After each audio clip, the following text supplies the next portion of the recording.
കിളിയൂരിൽ അച്ഛനെ വെട്ടിക്കൊലപ്പെടുത്തിയ കേസിലെ പ്രതിയായ സൂപ്പർ സൈക്കോ ലക്ഷ്യമിട്ടത് 5 പേരെ.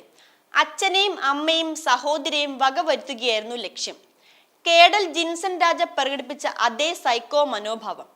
അരുണാചൽ പ്രദേശിൽ ദമ്പതിമാരടക്കം 3 മലയാളികൾ ആത്മഹത്യ ചെയ്തതിനു പിന്നിൽ ഏതെങ്കിലും വ്യക്തിയുടെയോ സംഘത്തിന്റെയോ പ്രേരണയോ സഹായമോ ഉണ്ടോ എന്നത് പോലീസിനെ വട്ടം ചുറ്റിച്ചിരുന്നു. മരണത്തിനു ശേഷം അന്യഗ്രഹ ജീവിതം ലഭിക്കുമെന്ന വിശ്വാസമാണ് ദമ്പതിമാരായ നവീന്റെയും ദേവിയുടെയും കൂട്ടുകാരി ആര്യയുടെയും ആത്മഹത്യക്ക് പിന്നിലെന്ന് കണ്ടെത്തുകയും ചെയ്തു. ഇവിടെയും സാത്താൻ സേവ ചർച്ചയായി. പക്ഷെ പോലീസ് ചെറുവിരൽ അനക്കിയില്ല. സാത്താൻ സേവക്കാരിൽ സമൂഹത്തിലെ വിഐപികളും ഉണ്ടെന്നതായിരുന്നു ഇതിന് കാരണം.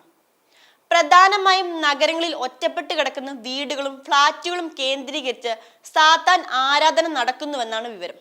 സമൂഹത്തിലെ ഉന്നത നിലയിലുള്ളവർ പലരുമാണ് ഇത്തരം സംഘങ്ങളിലെ അംഗങ്ങൾ എന്നതാണ് ഞെട്ടിക്കുന്നത്. സാത്താൻ സേവയിലൂടെ ശത്രുക്കളിൽ നിന്ന് രക്ഷയും ഒപ്പം സമ്പാദ്യം കുമിഞ്ഞുകൂടുമെന്ന വിശ്വാസത്തിലുമാണ് ഇത്തരം സംഘങ്ങളിൽ അംഗങ്ങളാവുന്നവരിൽ അഭ്യസ്തവിദ്യരായ ചെറുപ്പക്കാരും ഉൾപ്പെടുന്നുണ്ട്. ഭയാജനകവും വിചിത്രവുമാണ് ഇവരുടെ രീതികൾ. കിളിയൂരിലും ഇത് വ്യക്തമാണ്. 5-ാം തീയതി രാത്രിയാണ് കിളിയൂർ ചാരുവിള ബംഗ്ലാവിൽ ജോസിനെ മകൻ പ്രജിൻ ജോസ് അതിക്രൂരമായി വെട്ടിക്കൊന്നത്. സോഫയിൽ കിടക്കുകയായിരുന്ന അച്ഛന്റെ കഴുത്തിലാണ് പ്രതി ആദ്യം വെട്ടിയത്. ഓടി രക്ഷപ്പെടാൻ ശ്രമിച്ചപ്പോൾ പിന്തുടർന്നെത്തി അടുക്കളയിൽ വെച്ച് തലയിലും നെഞ്ചിലും വെട്ടി പരിക്കേൽപ്പിക്കുകയായിരുന്നു. മറ്റാരുടെയോ നിർദ്ദേശപ്രകാരമാണ് ഈ കൊലയെന്ന് സംശയം പോലീസിനുണ്ട്. പ്രജിന് ദുർമന്ത്രവാദവുമായി ബന്ധമുണ്ടെന്നാണ് ബന്ധുക്കളുടെ സംശയം. പ്രജിനെ ഭയന്നാണ് മാതാപിതാക്കൾ വീട്ടിൽ കഴിഞ്ഞിരുന്നതെന്നും എന്തെങ്കിലും ചോദിച്ചാൽ ഇവരെ മർദ്ദിക്കുന്നത് പതിവായിരുന്നുവെന്നും ബന്ധുക്കൾ പറയുന്നു. അച്ഛനെ കൊലപ്പെടുത്തും മുൻപ് പ്രജിൻ തന്റെ ശരീരത്തിലെ രോമവും തലമുടിയും സ്വയം നീക്കം ചെയ്തിരുന്നു. എന്നാൽ ഇയാളുടെ മുറിയിൽ ഇതിനേക്കാളേറെ തലമുടിയുടെ ഒരു കൂമ്പാരമാണ് കണ്ടെത്തിയത്. ഭസ്മവും കളിമണ്ണും മുറിയിലുണ്ടായിരുന്നു. ജോസിന്റെ കൊലപാതകത്തിന് മുൻപ് പ്രജിൻ തന്റെ ഐഫോൺ അടക്കമുള്ള ഫോണുകൾ ഫോർമാറ്റ് ചെയ്തിരുന്നു. തന്നെ ആഭിചാരത്തിന് വഴിയെ നയിച്ചവരുടെ വിവരങ്ങൾ പുറത്തറിയിക്കാനായിരുന്നു ഇതെന്നാണ് സൂചന. വീട്ടിൽ നിന്നും കിട്ടിയ കുറിപ്പുകളിലാണ് പ്രജിന്റെ കൊലപാതക പദ്ധതികൾ പോലീസ് തിരിച്ചറിയുന്നത്. ജോസിന്റെ കൊലപാതകത്തിന് ദിവസങ്ങൾക്ക് മുൻപ് വീട്ടിൽ ഒരു മോഷണ ശ്രമം നടന്നിരുന്നു. ചില കുറിപ്പുകളും വീട്ടിൽ നിന്ന് കണ്ടെത്തി. എന്നാൽ ഇതിന് പിന്നിലും പ്രജിനാണെന്നാണ് നിലവിലെ സംശയം. അന്നേ ദിവസം കിട്ടിയ കുറിപ്പിന് സമാനമായ പല കുറിപ്പുകളും ഇയാളുടെ മുറിയിൽ നിന്ന് കണ്ടെത്തി. വിചിത്രമായ കുറിപ്പുകളും പ്രതിമകളും പല വിധത്തിലുള്ള ഉപകരണങ്ങളുമാണ് പ്രജിന്റെ മുറിയിൽ നിന്ന് കണ്ടെടുത്തത്. I am a super psycho എന്ന് തുടങ്ങിയ പല വാചകങ്ങളും ഇയാൾ മുറിയിൽ എഴുതി വച്ചിരുന്നു. കളിമണ്ണ് കൊണ്ട് നിർമ്മിച്ച പ്രതിമകളും മറ്റു ചില രൂപങ്ങളും കണ്ടെത്തി. കളിമണ്ണ് കൊണ്ട് പ്രതിമയുണ്ടാക്കി അതിന്റെ തല ഛേദിക്കുന്നത് പ്രജിന്റെ ഒരു സ്വഭാവമായിരുന്നു. ഹാർഡ്വെയർ കടയിൽ നിന്ന് ലഭിക്കുന്ന പല വസ്തുക്കളും ഉപയോഗിച്ച് വിവിധ തരം ടൂൾസും ഇയാൾ നിർമ്മിച്ചിരുന്നു. ഇതെല്ലാം സാത്താൻ സേവയിലേക്ക് വിരൽ ചൂണ്ടുന്ന സംഭവങ്ങളാണ്. കൊച്ചിയിൽ സിനിമാ പഠനത്തിന് പോയ ശേഷമായിരുന്നു പ്രജിൻ ഇങ്ങനെയെല്ലാം ആയത്. ഇതിന് പിന്നിലെ വസ്തുത പ്രജിനെ ചോദ്യം ചെയ്താൽ തിരിച്ചറിയാം. ഇതിന്റെ ഉന്മൂലനത്തിലേക്കും കടക്കാം. പക്ഷേ അതിന് പോലീസ് ശ്രമിക്കുമോ എന്നതാണ് നിർണായകം. കേരളത്തിൽ സാത്താൻ സേവ വിശ്വാസികളെ ഒന്നിച്ചു ചേർത്ത് മാസ് പ്രയർ നടത്താൻ പോകുന്നു എന്ന് നേരത്തെ റിപ്പോർട്ടുകൾ ഉണ്ടായിരുന്നു.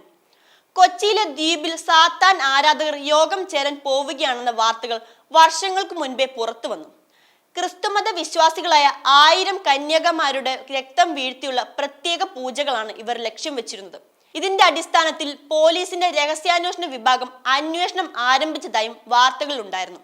എന്നാൽ വാർത്തകൾക്കപ്പുറം ഒന്നും സംഭവിച്ചില്ല. സാത്താൻ സേവാ സംഘങ്ങൾ പല പേരുകളിൽ പല സ്ഥലങ്ങളിൽ ഒത്തുചേരുന്നുണ്ട്. ഇവരെ തമ്മിൽ ബന്ധിപ്പിക്കുന്ന വാട്സപ്പ് ഗ്രൂപ്പുകളും നിലവിലുണ്ട്.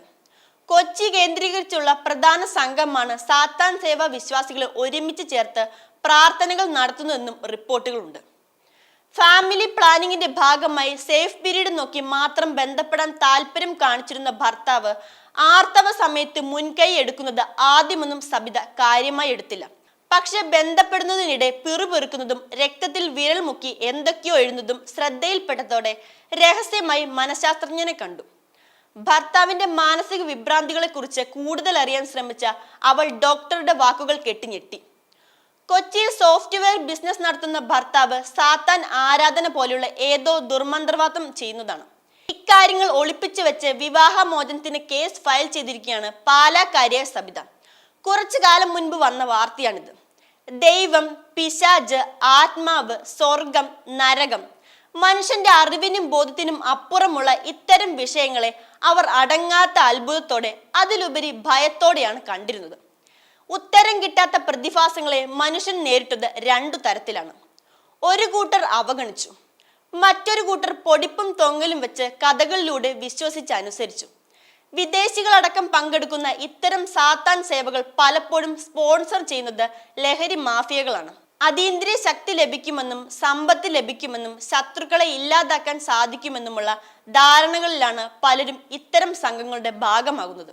സാത്താൻ സേവർ ഇതിനായി ഞെട്ടിക്കുന്ന ആഭിചാര ക്രിയകൾ നടത്തുന്നുണ്ടെന്നാണ് വിവരം. 13 ഇത്തരക്കാരുടെ ഇഷ്ട നമ്പർ. 13 തീയതി വെള്ളിയാഴ്ചയാവുന്ന ദിവസങ്ങളിൽ ഇത്തരം ആഭിചാരങ്ങൾ കൂടുതലായി നടക്കുന്നുവെന്ന റിപ്പോർട്ടുകൾ പുറത്തു വന്നിരുന്നു. ഇത്തരം സാത്താൻ സേവകൾക്കായി കേരളത്തിൽ ആളുകളെ റിക്രൂട്ട് ചെയ്യുന്ന സംഘങ്ങളും പ്രവർത്തിക്കുന്നുണ്ട്.